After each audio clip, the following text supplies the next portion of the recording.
வில்லிலே இருந்து புறப்பட்ட அம்பு தீயவர்களை கொல்லுகிறது சரி, ஆனால் தீயவர்களின் உள்ளத்திலே இருந்து புறப்படுகிற சொல் நல்லவர்களையும் வீழ்த்துகிறது. பாருங்கள், சொல் ஒக்குமாவில் தன் மகன் போலவே வளர்த்த கைகேயியின் தூய உள்ளத்தையும் மாற்றும் வலிமை உடையதாக மந்தரையின் சொற்கள் இருந்தது என்று சொன்னால், நண்பர்களே, வில் பெரிதா சொல் பெரிதா? தோட்டாவை கையில் நிறுத்துகிற கதாநாயகர்கள் வந்து விட்டார்கள். நவீன விஞ்ஞானத்தை இவ்வளவு சிறப்பாக யாரும் கேலி செய்ய முடியாது. எல்லா உயிரும் இன்பம் எய்துக, எல்லா உயிரும் இன்பம் எய்துக, எல்லா உடலும் நோய் தீர்க. எல்லா உயிரும் இன்பம் எய்துக, எல்லா உடலும் நோய் தீர்க, எல்லா உணர்வும் ஒன்றாதல் உணர்க. நிறைந்த அவைக்கு தலை தாழ்ந்த பணிவான வணக்கம். மால் கடிந்த தவமுனி வான்மீகி என்போன் வனத்திடையே தான் கண்டு கொண்டு வந்த பால் படிந்து முள்ளறந்து. மால் கடிந்த தவமுனி என்போன் வனத்திடையே தான் கண்டு கொண்டு வந்த பால் படர்ந்து முள்ளறந்து படுத்து நின்ற ஒரு பலவின் கனியை பாருக்கியந்தான். மேல் படர்ந்த பிசினகற்றி மெல்லக்கீறி மெதுவாய்ச் சுளை எடுத்து தேனும் வார்த்து நூல் படித்த மனத்தவருக்கு விருந்து வைத்தான் கம்பன் என்னும் தமிழ்த்தாயார் நோற்றமைந்தன். நண்பர்களே,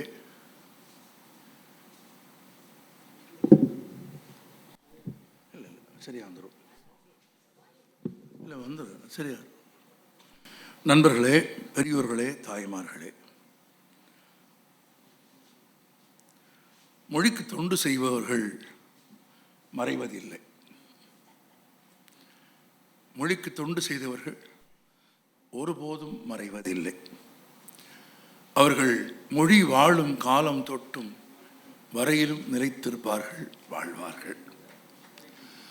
அப்படி மொழிக்கு தொண்டு செய்தவர்கள் எப்படி நிலைத்திருப்பார்களோ அப்படியே 50வது ஆண்டாக பொன் விழாவாக இந்த கம்பன் விழாவை நடத்தும் கம்பனுக்கும் மொழிக்கும் தொண்டு செய்யும் பெருமக்களும் நிலைத்திருப்பார்கள் என்று நெஞ்சம் நிறைய வாழ்த்துகிறேன்.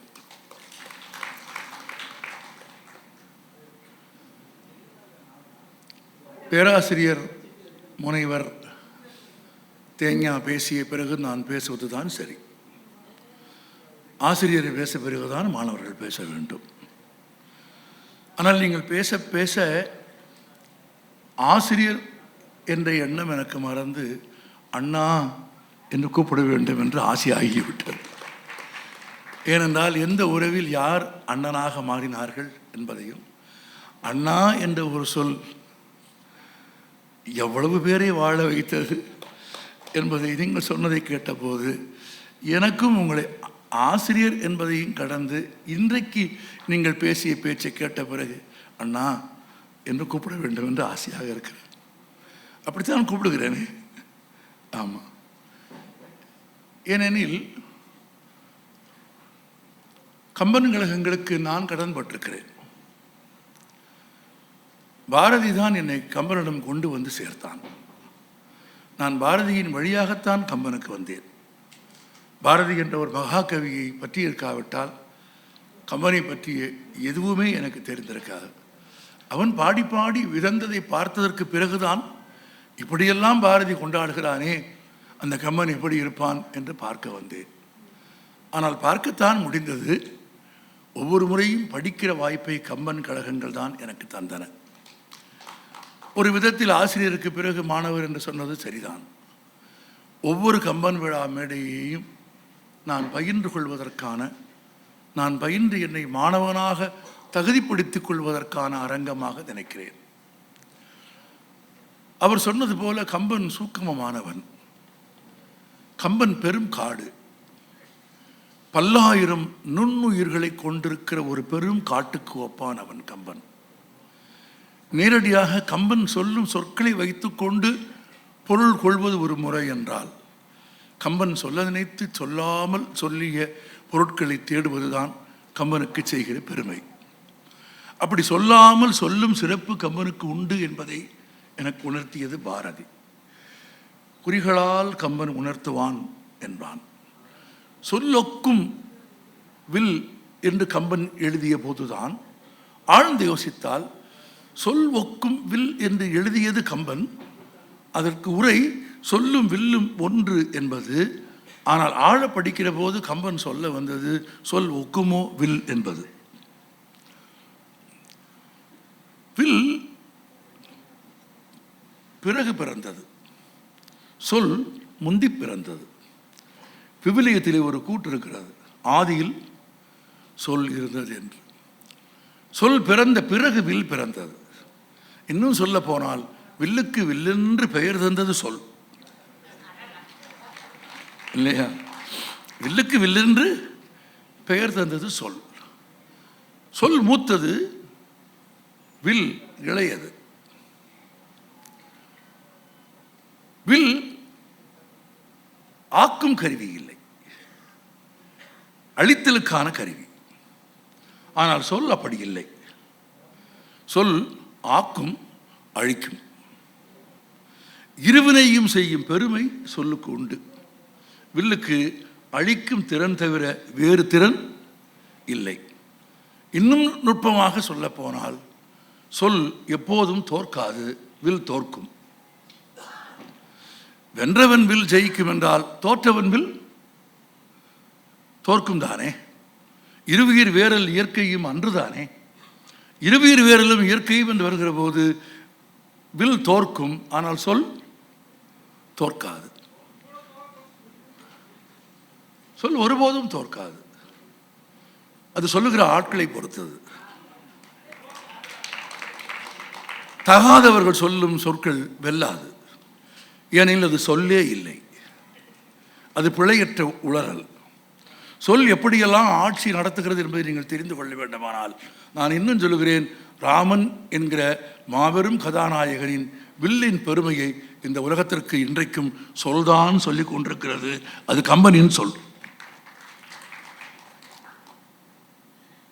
இன்னும் நேர்பட சொல்கிறேன், கோதண்டம் என்கிற ராமனின் வில் அந்த கதாபாத்திரம் நிறைவு பெற்ற அந்த அவதாரம் முடிவுக்கு வந்த நாளோடு முடிவுக்கு வந்து விட்டது. அதுவரை அது பயன்பாட்டில் இருந்தது, பிறகு அது வழிபாட்டிற்கு போய்விட்டது. அவதாரம் முடிந்த போது ஆயுதத்திற்கும் முடிவு வந்து விட்டது. ஆமாம், ஆழ்வாருக்கு சொல்ல வேண்டியதில்லை. அடுத்த அவதாரத்தில் கோதண்டம் இல்லை, அது சாரங்கம். அப்படியானால் ராமன் மறைந்த போதே, ராமன் சரையு நதியில் மூழ்கி மறைந்த போதே கோதண்டமும் மறைந்து விட்டது, வில்லும் மறைந்து விட்டது. ஆனால் ராமனின் புகழ்பாடும் சொல் இதோ நூற்றாண்டுகளை கடந்து நிற்கிறது. அவன் வில்லின் புகழை பாடிக்கொண்டே இருக்கிறது. தன் சொல்லால் கம்பன் ராமனின் வில்லின் புகழை பாடிக்கொண்டே இருக்கிறான். வில்லை பற்றி பேசுகிற போதெல்லாம் கம்பன் சொல்லை பற்றி பேசாமல் இருப்பதில்லை.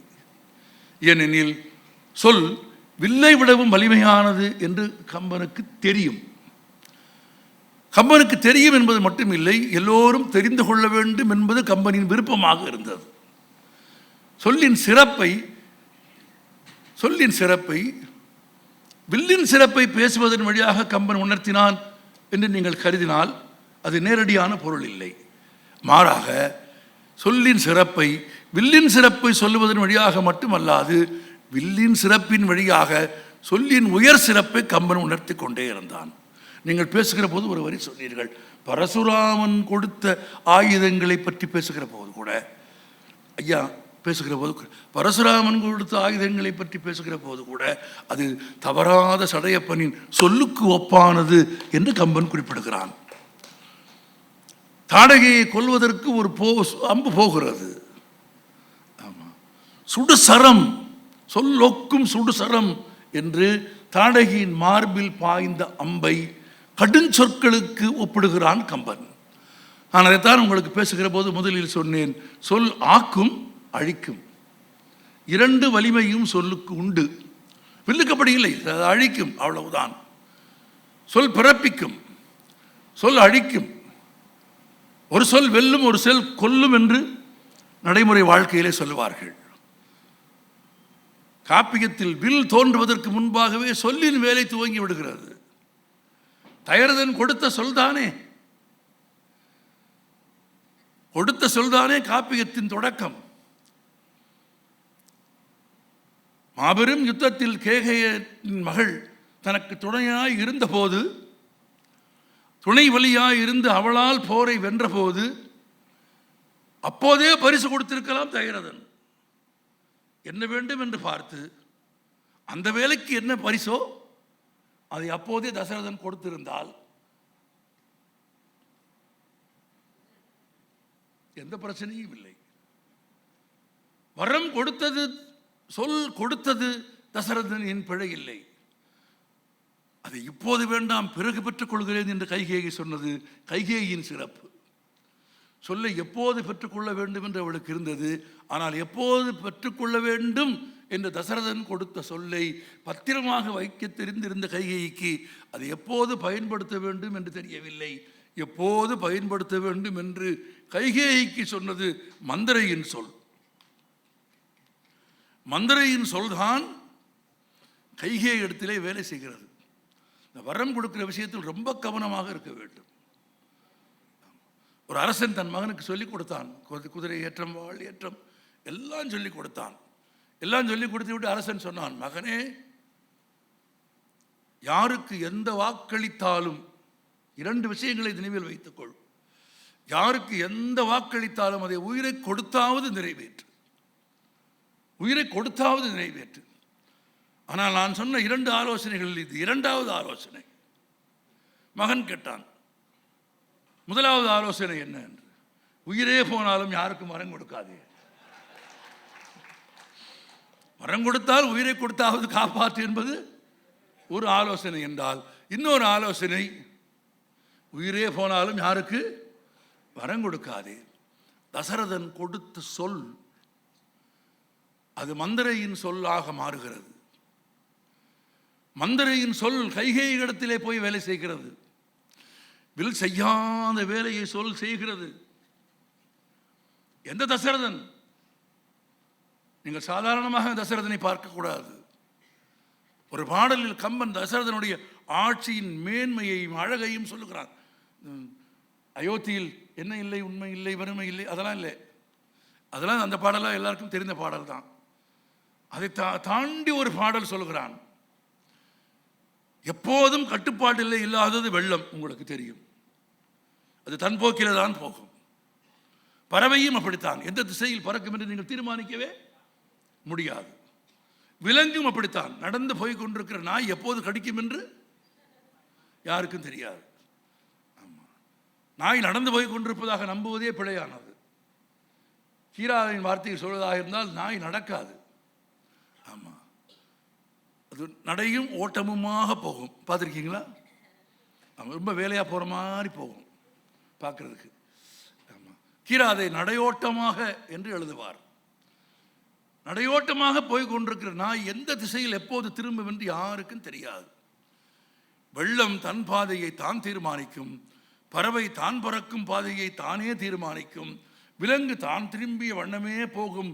எப்படி வெள்ளமும் பறவையும் விலங்கும் தான் விரும்பிய பாதையிலே தான் போகுமோ அப்படித்தான் வேசையரின் உள்ளமும் போகும். நான் கம்பன், இது நமக்கு தெரிந்த உண்மை. ஆனால் தயரதன் ஆண்ட நாடு எப்படி இருந்தது தெரியுமா? வரைமுறைக்கு சிக்காமல் எல்லைக்குள் அடங்காமல் பாய்ந்து ஓடும் வெள்ளமும் பறவையும் விலங்கும் வேசியர் உள்ளமும் ஒரு வழி ஓட நின்ற ஆட்சியை நடத்தியவன் என்று தசரதனை சொல்கிறான்.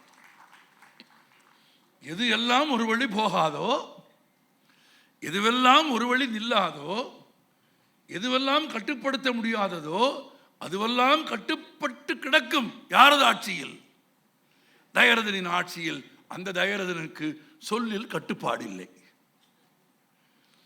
வரம் தந்தான். அந்த வரத்தை மந்தரை தன் சொற்களால் யாரை மனம் மாற்றினாள்? நண்பர்களே, ஒரு யுத்தம் நடக்கிறது. ராமராவண யுத்தம் நடக்கிறது. இந்திரஜித்து கொல்லப்படுகிறான், தாடகை கொல்லப்படுகிறாள், அரக்கர்கள் கொல்லப்படுகிறார்கள், அநீதியானவர்கள் கொல்லப்படுகிறார்கள். ரொம்ப சிறப்பு. போரில் அம்பு போய் வில் போய், வில்லிலே இருந்து புறப்பட்ட அம்பு தீயவர்களை கொல்லுகிறது சரி. ஆனால் தீயவர்களின் உள்ளத்திலே இருந்து புறப்படுகிற சொல் நல்லவர்களையும் வீழ்த்துகிறது. பாருங்கள், சொல் ஒக்குமா? வில் தீயவர்களை வீழ்த்தும். நியாயம் புரிகிறது. ஆனால் தன் மகன் என்று கருதிய, தன் மகன் போலவே வளர்த்த கைகேயியின் தூய உள்ளத்தையும் மாற்றும் வலிமை உடையதாக மந்தரையின் சொற்கள் இருந்தது என்று சொன்னால், நண்பர்களே, வில் பெரிதா, சொல் பெரிதா? தீயவர்களை கொல்லும் ஆற்றல் வில்லுக்கு உண்டு. அது எனக்கு புரிகிறது. அது இயற்கை. அதுதானே காப்பியம். இஷ்ட பரிபாலன துஷ்ட நிக்கிரக, அறம் வெல்லும் தீயது தோற்கும். அதுதான் உலகின் எல்லா காப்பியங்களும். அதுதான் எல்லா சினிமாவும். ஆமா, எல்லா சினிமாவிலும் கட்டாயமாக வில்லன் செத்து போவான். ஆமா, வில்லன் செத்து போவான் என்று தெரிந்தே ரசிகன் உயிரை கொடுத்து பார்ப்பான். வில்லன் செத்து போவான் என்று தெரிந்தே ரசிகன் உயிரை கொடுத்து பார்ப்பான். எத்தனை தோட்டாக்களில் சுட்டாலும் கதாநாயகன் சாக மாட்டான், சாகவே மாட்டான். தோட்டாவை கையில் நிறுத்துகிற கதாநாயகர்கள் வந்து விட்டார்கள். நவீன விஞ்ஞானத்தை இவ்வளவு சிறப்பாக யாரும் கேலி செய்ய முடியாது. தோட்டாவை கையில் நிறுத்துகிற கதாநாயகர்கள் வந்து விட்டார்கள். சினிமாவாக இருக்கட்டும், காப்பியமாக இருக்கட்டும், அறம் வெல்லும், அநீதி தோற்கும், அறிந்த உண்மை. ஆனால் காப்பியம் இன்னொரு உண்மையை காட்டுகிறது.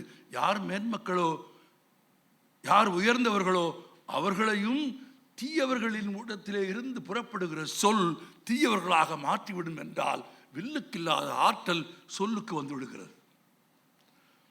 ஆம், சொல் சாதாரணமானது இல்லை. சொல்லை வள்ளுவன் கொண்டாடுகிறான்.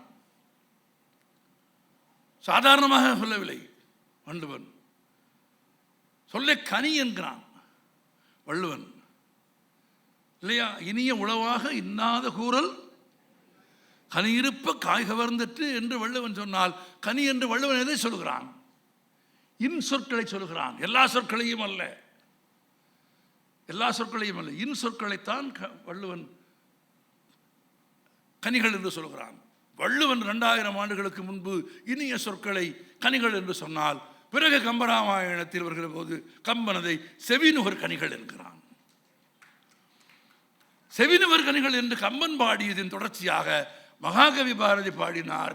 ஒரு சொல் இனிமையின் உச்சத்திற்கு போகிற போது அது கனியாக இல்லை, அது தேனாக மாறிவிடும் என்றுதான் செந்தமிழ்நாடென்னும் போதினிலே இன்பத் தேன் வந்து பாயுது காதினிலே என்று மொழி அழகு பெறுகிறது நூற்றாண்டுகளின் வளர்ச்சியில். அப்படியானால் ஒரு சொல் கனியாக, அருவியாக, தேனாக,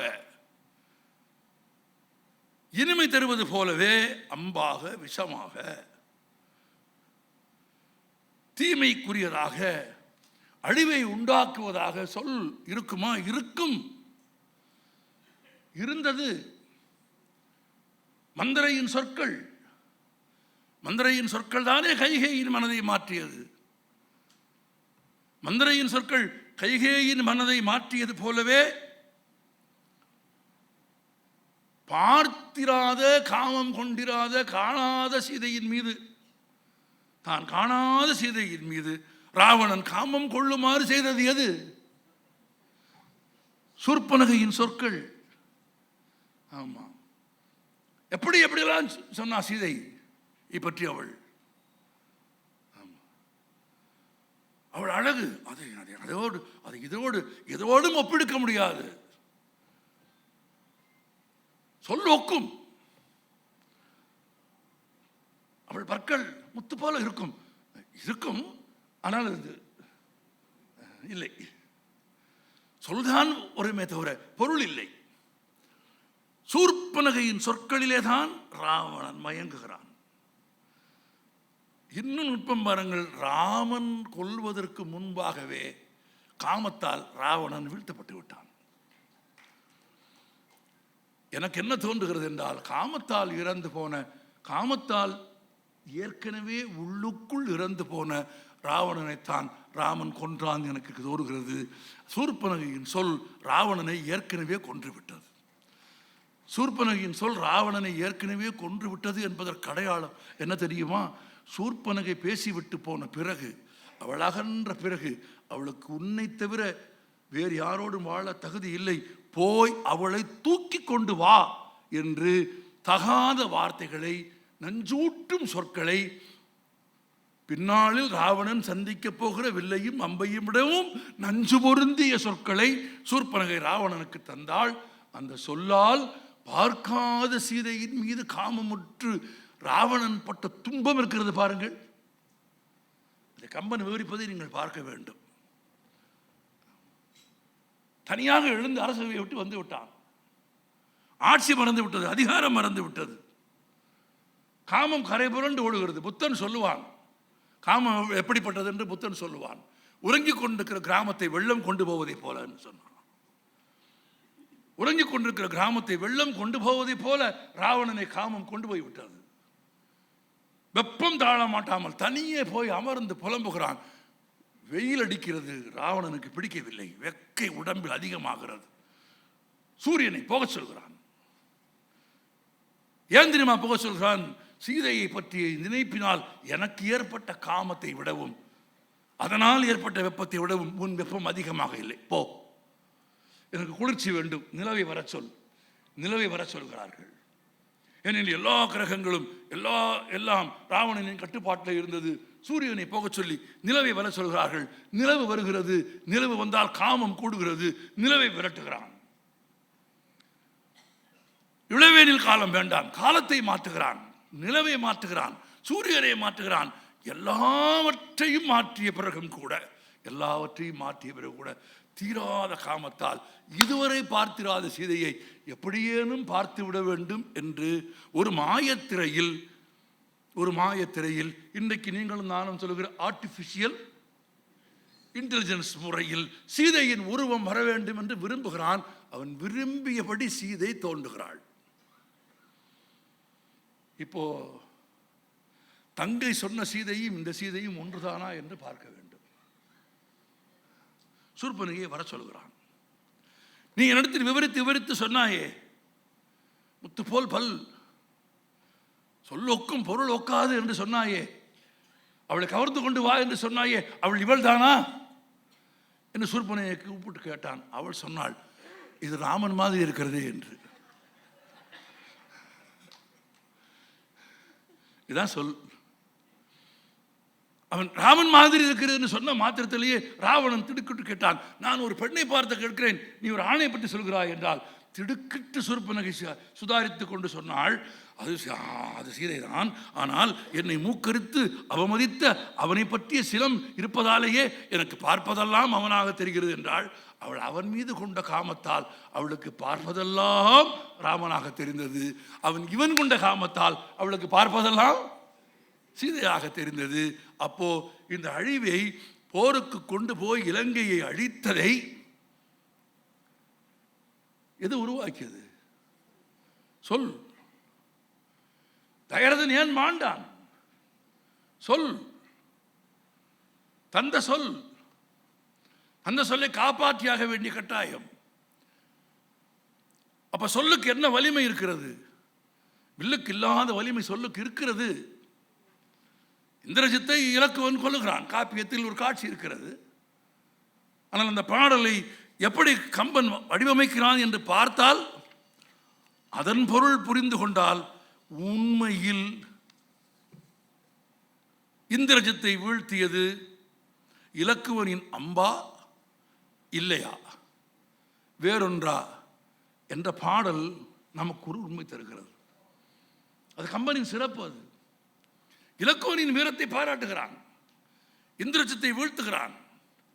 பிறை போன்ற கூறிய பற்களை உடைய இந்திரஜித்தை நோக்கி தன் பாணத்தை அம்பில வில்லை ஏற்றி காது வரை இழுத்து வைத்து கொண்டு அவனை கொல்ல வேண்டும் என்று முடிவெடுத்த கணத்தில் அந்த அம்பை வெறுமனே சேர்த்து விடவில்லை இலக்குவன். என்ன சொல்லி செலுத்தினான்? இன்னும் நுட்பமாக சொல்கிறேன். அந்த வில்லில் ஒரு சொல்லை ஏற்றினான். மறைகள் தேரத்தக்க வேதியர் வணங்கற்பால. யார்? ராமன். மறைகள் தேரத்தக்க வேதியர் வணங்கற்பால இறையவன் ராமன் என்னும் நல் அறமூர்த்தி என்னின் பிறையிற்று இவனை கோரி என்று ஒரு பிறைவாய் வாழி. ராமன் சிறந்தவன், ராமன் உயர்ந்தவன், ராமன் தகுதியானவன், ராமன் உத்தமன் என்பது உண்மையானால், இந்த வாளியே, இந்த அம்பே, நீ இலக்குவன் குறிவைத்து இந்திரஜித்தை இருக்கிற போது வெறும் அம்பை செலுத்தவில்லை. அந்த வில்லிலே இருந்து புறப்பட்டது அம்பு அல்ல. அந்த வில்லிலே இருந்த அம்பிலே ஒரு சொல்லை இலக்குவன் ஏற்றுகிறான். உரையாசிரியர் எழுதுகிறார்கள், அந்த வல்லினால் அந்த அம்பினால் இந்திரஜித்து விழுந்து படவில்லை, மாறாக உரையாசிரியர்கள் எழுதுகிறார்கள், அந்த அம்பு சுமந்து சென்ற ராம நாமம், அந்த சொல் இந்திரஜித்தை வீழ்த்தியது என்று எழுதினார்கள். வைமுகோவும் எழுதினார், பள்ளத்தூர் பழனியப்பனும் எழுதியிருக்கிறார். அந்த இருக்கார், எழுதியிருக்கீங்கல்ல? ஆமா. அப்ப இந்திரஜித்தை வீழ்த்தியது சொல் சுமந்த வில், வெறும் வில் இல்லை, சொல் சுமந்த வில். சொல் சுமந்த வில்லுக்கு தான் பேராற்றல் உண்டு. சொல் சுமந்த வில்லுக்கே இந்த பேராற்றல் இருந்தால் ராவணனை வீழ்த்தி போரில் வென்று ராமன் மாபெரும் வெற்றியை அடைந்தான் என்று சொல்கிறீர்களே, ராமன் போர்க்களத்திற்கு போன போது என்ன கொண்டு போனான்? முதன்முறையாக ராமன் போர்க்களத்திற்கு போகிறான். சும்மா ராமபாணம் கொண்டு போனான், அம்பு கொண்டு போனான்? இல்லை. அவன் கொண்டு போன அம்புகளுக்கு கம்பன் ஒரு ஓமை சொல்கிறான். அந்த ஓமைக்கு உரியதாக இருந்ததாலே தான் அவன் வென்றான். ராமன் கொண்டு போனது உலோகத்தால் அல்லது ஏதேனும் ஒரு பொருளால் செய்யப்பட்ட ஒரு கொலைக்கருவி அல்ல. ஒரு கொலைக்கருவிக்கு அவ்வளவு வலிமையான ராவணனை கொல்லும் வலிமை இல்லை. இல்லை. அவ்வளவு பெரிய சிவபக்தன் அவன். அவனை அப்படி எளிதாக எல்லாம் கொண்டு விட முடியாது. பின் எது கொல்லும்? நீங்கள் வியாசர் மகாபாரதம் எழுத ஆரம்பிக்கிற போது நிறுத்தாமல் எழுதுவதற்கு யாரை போய் கேட்டார்? விநாயக கடவுளை கேட்டார். அதுவரையில் கொலை ஆயுதம்தான் தும்பிக்கை. தன்னை தாக்குவரை பாதுகாத்துக் கொள்வதற்காக ஆயுதமாக பயன்படுத்துவதுதான் தும்பிக்கையின் பண்பு. ஆனால் அதுவரையில் கொலையின் ஆயுதமாக இருந்த தும்பிக்கையை எப்போது முறித்து எழுத தொடங்கினாரோ அப்போது ஒரு சொல்லை எழுத தொடங்கிய கணத்தில் கொம்பு எழுத்தாளியாக பெருமை பெற்று விட்டது. படைப்பின் தரத்திற்கு வருகிற போது ஆயுதம் கூட அழகு பெற்றுவிடும், உயர்ந்துவிடும். ராமன் எந்த ஆயுதத்தை கொண்டு போனான்? இந்த ஒரு பாடல் கம்பனை போல் சாட்சி சொல்கிறவர்கள் இந்த உலகத்தில் கிடையாது. கம்பன் ஒரு சாட்சி. சாட்சி என்றால் பிறர் சாட்சி இல்லை, சத்தியத்தின் சாட்சி. ராமன் கொண்டு போனது அம்பு ஆயுதம் என்று கம்பன் சொல்லி இருந்தால் ஒன்றுமே இல்லை. அது முதல் முறை ராமன் போருக்கு போகிறான். போருக்கு போகிற ராமன் தனது அம்பரா துணியை எடுத்து தோளில் ஏற்றுகிறான். அந்த ஏற்றுகிற அம்பரா துணியில இருந்தது என்ன என்று கம்பன் பாடுகிறான். அது என்ன தெரியுமா? பல்லியல் உலகுரு பாஷை பாடமைந்து. பாஷைன்னு நான் சொல்றேன், கம்பன் பாஷையின் பயன்படுத்தல, பாடை அப்படின்னு தான் சொன்னான். சாத்தியமான அளவு வடமொழி சொற்களை தவிர்த்தவன் கம்பன். இன்னும் சொல்ல போனால் எல்லா பெயர்களையும், வான்மீக ராமாயணத்தில் இருந்த எல்லா பெயர்களையும் தமிழ் பெயர்களாக மாற்றிய தமிழன் கம்பன். எல்லா பெயர்களையும், எல்லா கதாபாத்திரங்களும். லக்ஷ்மண்லாம் கிடையாது, இலக்குவன் தான். ஆமா, பாஷைங்கிற சொல்ல கம்பன் பயன்படுத்தல, பாடைன்னு தான் பயன்படுத்துறான். பாடைன்னா மொழி. பல்லியல் உலகுரு பாடை பாடமைந்து, இந்த உலகத்திலே இருக்கிற எல்லா மொழிகளையும் சேர்த்து எல்லையில் நூற்கடல் நோக்கிய, இந்த எல்லா மொழிகளிலுமே இருக்கிற எல்லையற்ற நூற்கடல் புத்தகங்களின் சமுத்திரத்தை சமுத்திரமாயிருக்கிற புத்தகங்களை நோக்கிய, படித்த, வாசித்த இந்த பெருமக்களைப் போல, கம்பபாரதியைப் போல, ஆழ்வாரை போல, தேஞ்ஞாவை போல நூற்கடல் நோக்கிய எவ்வளவு அழகான சொல் பாருங்க. அவங்க வாசிச்சாங்க, படிச்சாங்க, அது உள்ள வாங்கிட்டாங்கன்னு கம்பன் சொல்றான். இந்த உலகத்திலே இருக்கிற ஒரு மொழி இல்லை, இந்த உலகத்திலே இருக்கிற எல்லா மொழிகளிலும் பாடப்பெற்ற எல்லையில்லாத நூல்களை எல்லாம் படித்து நல்லியல்போடு, ரொம்ப முக்கியம் நான் சொன்ன வார்த்தைகள், நல்லியல்போடு சொல்கிற வார்த்தைகள் வெல்லும். நவையறு கவிஞர் நாவரும் சொல். சுருக்கமாக சொல்கிறேன், இந்த உலகத்திலே இருக்கிற எல்லா மொழிகளிலும் தேர்ச்சி பெற்று அம்மொழிகளிலே இருக்கிற எல்லா நூல்களையும் கற்றுத் தேர்ந்த நல்லியல்புடைய பேரன்புமிக்க கவிஞர் பெருமக்களுடைய நாவிலே இருந்து வருகிற சொல்களைத்தான் அம்பாக தூணியிலே ஏற்றிக்கொண்டு ராமன் போனான் என்று சொல்கிறார். ராமன் கொண்டு போனது வில் இல்லை, சொல். அதுவும் யாருடைய சொல்? தமிழின் சொல் மட்டுமல்ல, இந்த உலகத்திலே இருக்கிற எல்லா மொழிகளிலும் இருக்கிற எல்லையற்ற நூல்களை கற்றுத்தேர்ந்த மாபெரும் தனிச்சிறப்புடைய மேன்மையுடைய பெருமக்களின் ஆயிருக்கிற கவிஞர்களின் நாவிலே இருந்து வருகிற சொல்லைத்தான் கம்பன் ஆயுதமாக கொண்டு போனான், ராமன் ஆயுதமாக கொண்டு போனான் என்று கம்பன் எழுதினால், நான் ஒரு கேள்வி கேட்கிறேன், ராவணனை கொன்றது வில்லா சொல்லா? சொல்லுங்களேன். ஒருத்தன் இவ்வளவு உயிரை கொடுத்து பேசுறானே, வில்லா சொல்லா? சொல். அப்ப சொல் ஒக்குமோ வில் என்று கேட்டால் சொல். சொல் ஏறினால் வில் பிழைக்கும், வில் இல்லாவிட்டாலும் சொல் பிழைக்கும். என் சொல் மூத்தது. அதனாலதான் வள்ளுவன் சொன்னான், வில்லேர் உழவர் பகை கொளினும் கொல்லற்க சொல்லேர் உழவர் பகை. அப்ப எது வலிமையான பகை?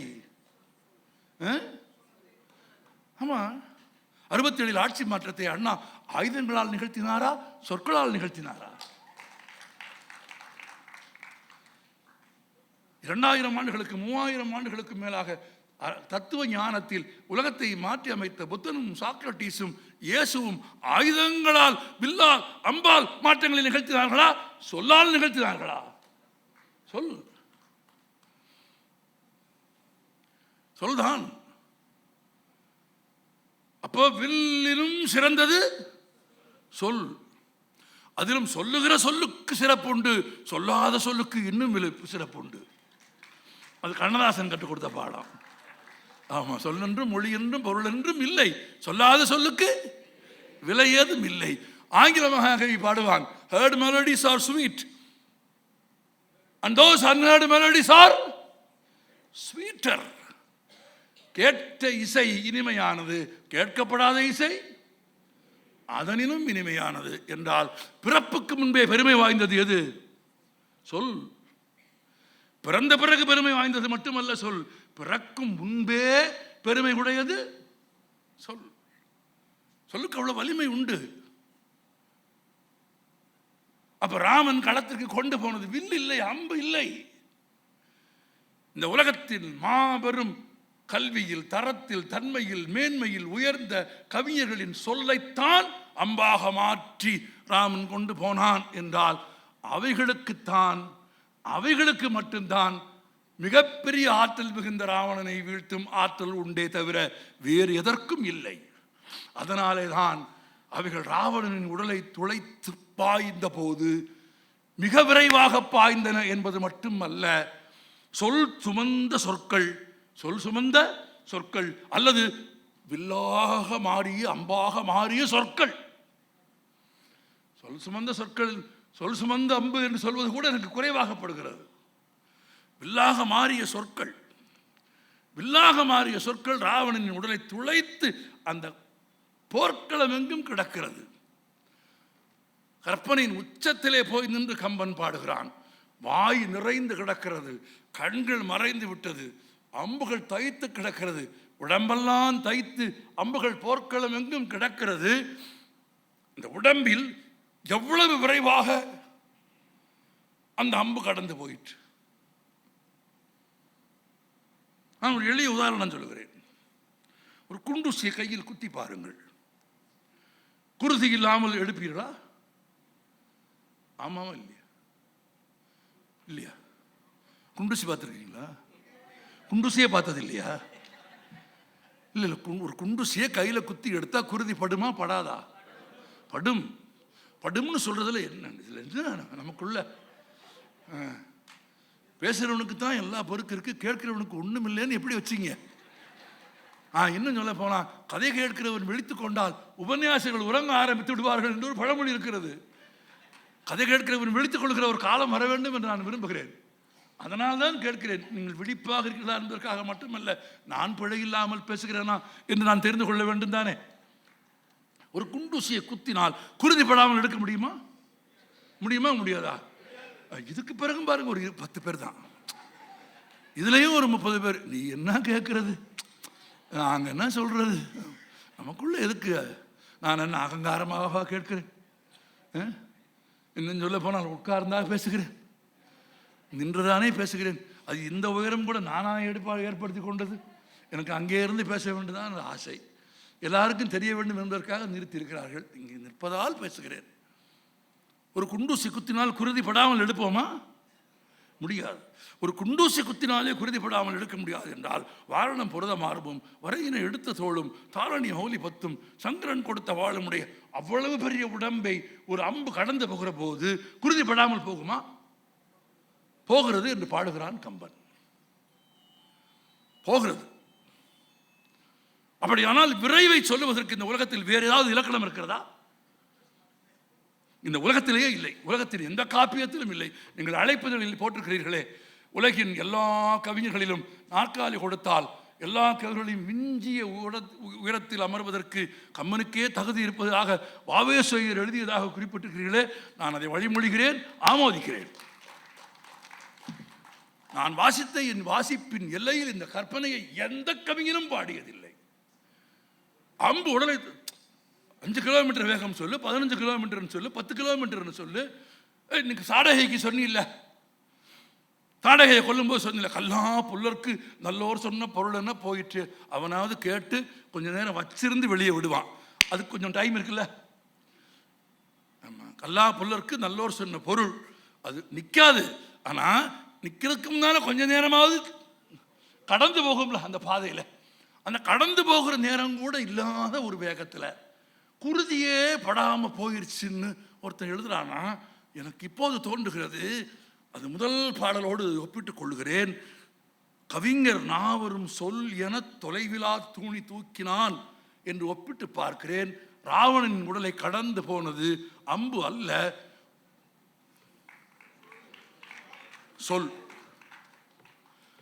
அந்த சொல் குருதிப்படாத அளவிற்கு விரைவாக போய்விட்டது. அந்த வலிமை சொல்லுக்கு உண்டா? உண்டு. நாம் எத்தனை முறை தவறாக பயன்படுத்தி இருக்கிறோம், எத்தனை பேரை காயப்படுத்தி இருக்கிறோம், சொல்லி இருந்திருக்க கூடாதே என்று பிறகு எத்தனை முறை வருந்தி இருக்கிறோம். என்னை அறியாமல் ஒரு சொல் போய்விட்டது என்று எவ்வளவு பதறி இருக்கிறோம். ஒரு குழந்தை தாய்மொழியை பேசுவதற்கு 3 ஆண்டு ஆகிறது. ஆனால் பிறர் மனம் துன்படாமல் தாய்மொழியை பேசுவதற்கு வாழ்நாள் முழுவதிலும் போராட வேண்டியிருக்கிறது. ஆனால் பாருங்கள், தகுதியும் தரணும் மேன்மையும் மிக்க கவிஞனின் சொல் ராவணன் உடலுக்குள்ளே பாய்ந்து விரைந்து போய்விட்டது. விரைவுக்கு இதைவிட இலக்கணமே இல்லை. குருதிப்படாமல் போய்விட்டது. ஏன் குருதிப்படாமல் போய்விட்டது? பிறன்மனை நோக்கியவனின் குருதி தன் மீது படுவதை அந்த சொல் விரும்பவில்லை.